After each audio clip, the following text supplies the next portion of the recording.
guys, I apologize. I hate that I have to record this on my phone, but my software isn't working. So we're just gonna jump right in. We're learning about color. Okay, so for the colors, the first main colors, you have three of them. You have blue, yellow, and red. With these three main primary colors, as they're labeled, they basically create all the other colors. You can also not mix any colors and get these colors. So you can't mix two colors and get blue, you can't mix any colors and get red, you can't mix any colors and get yellow.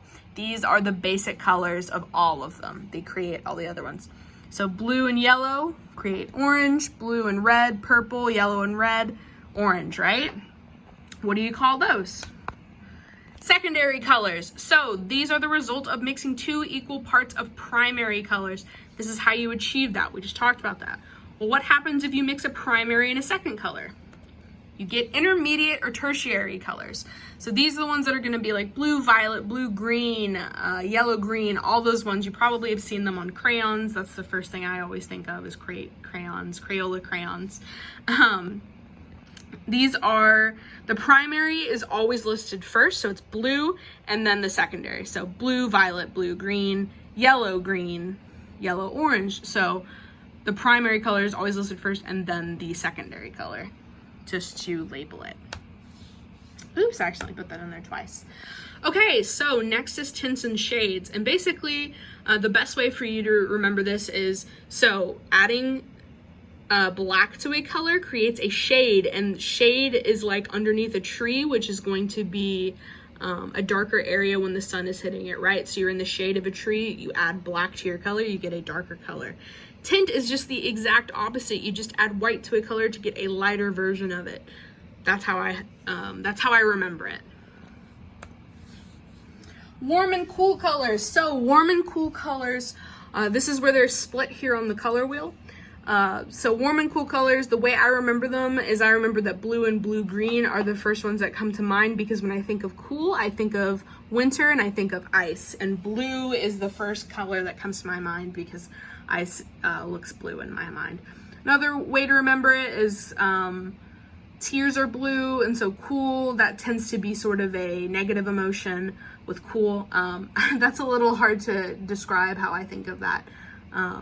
But moving to warm colors, the easiest way to remember warm colors are red, orange, and you know, all the yellows and all that, because they remind me of fire, and fire is warm. Oops, sorry, my cat is jumping up on the counter. Okay, so this is a painting that uses all cool colors. Basically, whenever you use cool colors, you're often trying to convey a sort of emotion, sort of like melancholy or nurturing or calming. It tends to also appear very cold and sad. And it can also make you think of nature, though not as often, right? My cat is running off with my papers. Anyway, going back into what we were talking about, gray and white can also be put into these, and even though they are considered neutral colors, they can be considered cool if you put them in a cool composition with all these other cool colors, right?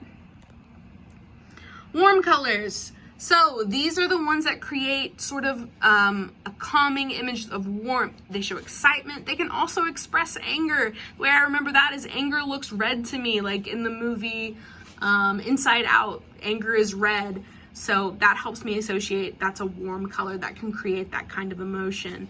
Other colors that can be used with these are brown and black. They are also neutral colors, but when they're in a warm composition, they become warm and can be considered warm as well. Okay, so here's our main focus for today. So we have a monochromatic, we're talking about color schemes, right? So a monochromatic color scheme is just one color. That's what mono means. And it's just different tints and shades of that color that you use to create an image. And forgive me, I have a hard time pronouncing this word. Analogous, I have a hard time, I'm sorry. This is just whenever you take a color and you do the immediate left and right of those colors, and that's the color scheme you get. Complementary, this is super, super easy. You just pick a color and then you reflect it, and then that's its complementary color. All right, and then we have triadic, and this is what we're going to be focusing on today. So triadic is super, super simple to remember. You pick a color, then you go 1, 2, 3, and then you pick the next color. You go 1, 2, 3, and you pick the next color, and that's how you get your triadic color scheme, and it is a triangle. So triadic color schemes are just spaced 3 on the color wheel. Split complementary is just the same as complementary, but in doing 2 colors right next to each other and then flipping them across, right? And then tetradic, very similar to triadic.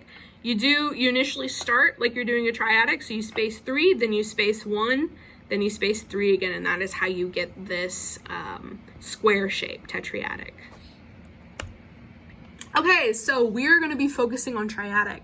So again, just to review it, the colors are spaced 3 in between each color, right? So orange, 1, 2, 3, green, 1, 2, 3, violet. Pretty simple. Once you kind of start doing it, you'll go, oh, this is actually a lot easier than you think, right? And then again, it's spaced 1, 2, 3 here again. And it just creates that triangle shape, hence the tri in the name. Okay, let's do a quick review. What are the primary colors? If you said red, yellow, and blue, you are correct. What is a triadic color scheme? If you said it is colors that are spaced 3 across the color wheel, you are correct. What is the difference between a tint and a shade? All right, so just remember that shade means underneath the tree, and when you're underneath the tree, it is darker. So shade, you add black to get a color to get a shade, a darker color. Tint is just the exact opposite of that. You add white and get a lighter color. Okay, so for your assignment today, I'm going to be uploading an image of what I want you guys to look at. I'm also going to be uploading this PowerPoint, so if you need to go back to it, you totally can. So basically all I'm wanting you to do is we've been doing continuous contour drawings. I want you to find a selfie of yourself. Any selfie will work. Just one that you feel comfortable doing a continuous contour drawing of. You're going to do a continuous contour drawing, and then once you do that, I need you to line your continuous contour drawing in ink. Then let that ink dry, and then you are going to pick a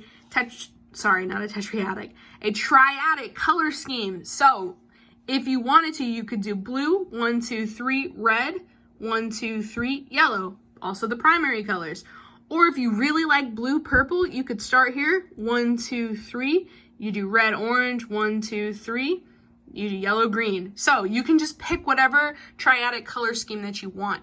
And I want you to use that color scheme, and I want you to color your continuous contour drawing. Excuse my cats, they are being brats in the background. So once you pick that, you can use watercolor, you can use markers, you can use crayons, you can use colored pencils, whatever you have on hand. I prefer if you have watercolor to use watercolor, just because it has a really nice blending effect. But again, just use whatever you have on hand. And again, I'm going to be uploading a video for you guys showing my own artist example, so you guys can kind of get a good idea of what I'm expecting from you. Again, if you guys have any questions whatsoever, I will also write these directions down in the assignment turn-in box. Again, if you have any questions, you can totally message me. I prefer if you message me on Schoology because I check it a lot faster than anything else, and my email tends to get full very quickly. But you can also email me, and I will try to get back to you as soon as I can. All right, I think that's it for today.